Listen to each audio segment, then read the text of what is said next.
আজ যেহেতু শুক্রবার জুমার দিন আজকে স্পেশাল কোনো রান্না হবে না তা তো হতেই পারে না। হ্যালো ফ্রেন্ডস, আসসালামু আলাইকুম। কেমন আছেন সবাই? আলহামদুলিল্লাহ, আমরা বেশ ভালো আছি। আমার হাজব্যান্ড সকালেই বলতেছিল সে শাহি মোরগ পোলাও খাবে হাতে বানানো মশলা দিয়ে। এই জন্য সব মশলা আমি হাজির হয়ে গেলাম। এখানে ছিল স্টার মশলা, গোলমরিচ, তারপরে লবঙ্গ, এলাচ, তারপরে জয়ফল, কিচমিচ, কাঠবাদাম, পেস্তা বাদাম, চীনা বাদাম এবং হাতে বানানো ঘি, একদম অরিজিনাল ঘি, এইটা বাজারের তৈরি না এটা। আর এটা হচ্ছে শাহি জিরা, আর হচ্ছে জয়ত্রী।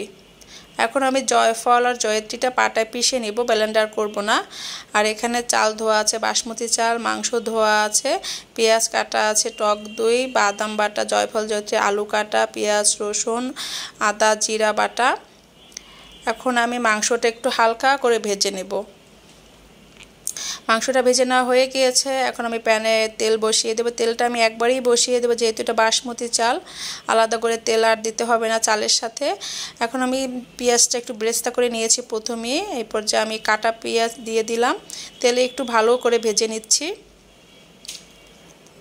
এখন দিয়ে দিব রসুন বাটা 1 চা চামচের মতো।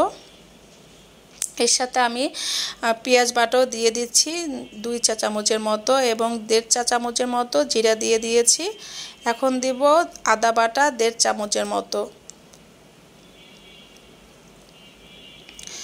এখন তেলের সাথে মশলাটা ভালো করে কষিয়ে নেব। এই পর্যায়ে আমি জয়ফল জয়ত্রীটাও দিয়ে দিব, আর বাদামটা একটু পরে দিব, কারণ জয়ফল জয়ত্রী একটা তীব্র ঘ্রাণ আছে, যেটা তেলের সাথে ভালো করে ভেজে নিলে ওই গন্ধটা আর থাকবে না। এখন দিয়ে দিচ্ছি সামান্য পরিমাণে পানি। এটা হচ্ছে বাদাম বাটার সাথে যে পানিটা থাকে ওইটা দিয়ে দিয়েছি। এখন সব মশলা দিয়ে দিব, স্টার মশলা, দারচিনি, এলাচ, শাহি জিরা, গোলমরিচ, তারপরে কালো এলাচ, এগুলো সব আমি একবারে দিয়ে দিয়েছি। কি সুন্দর যে একটা স্মেল আসতেছে সব মশলার। এখন দিয়ে দিব গরম মশলা 1 চা চামচের মতো, এবং ধনিয়া গুঁড়া 1 চা চামচের মতো। আর আমি এখানে একটু লাল মরিচের গুঁড়ো অ্যাড করে নিব। আপনারা চাইলে স্কিপও করতে পারেন। আমার কাছে একটু কালারফুল ভালো লাগে দেখতে, এই জন্য আমি এটা দিয়ে দিচ্ছি। ঝাল ঝালও হবে এই কারণে দিয়েছি, আপনারা চাইলে নাও দিতে পারেন। এখন মশলাটা কষানো হয়ে গিয়েছে, আমি একটু পানি দিয়ে আবার ভালো করে কষিয়ে নিয়েছি। মশলাটা কষানো আমার হয়ে গিয়েছে। এখন আমি মাংসটা দিয়ে দিব। এপাশ ওপাশ করে ভালো করে মাংসটা মেখে নেব তেলের সাথে আর মশলার সাথে। এই পর্যায়ে আমি বাদাম বাটাটা দিয়ে দিব। এখন দিয়ে দিচ্ছি টক দই। এখানে 2 টেবিল চামচের মতো টক দই দিয়েছি।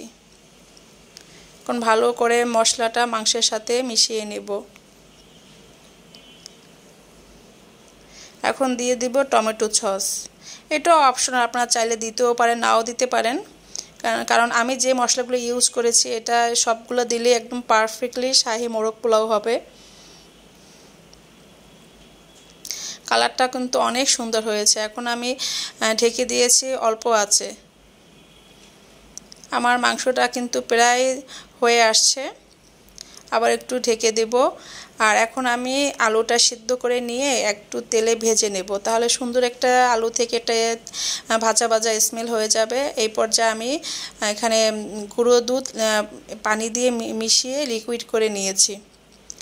এই যে আমার আলুটা ভাজা হয়ে গেছে। এখন আমি চালের জন্য পানি বসিয়ে দিয়েছি, এখানে মশলা দিয়েছি, কালো জিরা আর তেজপাতা দিয়ে দিয়েছি, আর সামান্য তেল আর লবণ দিয়েছি।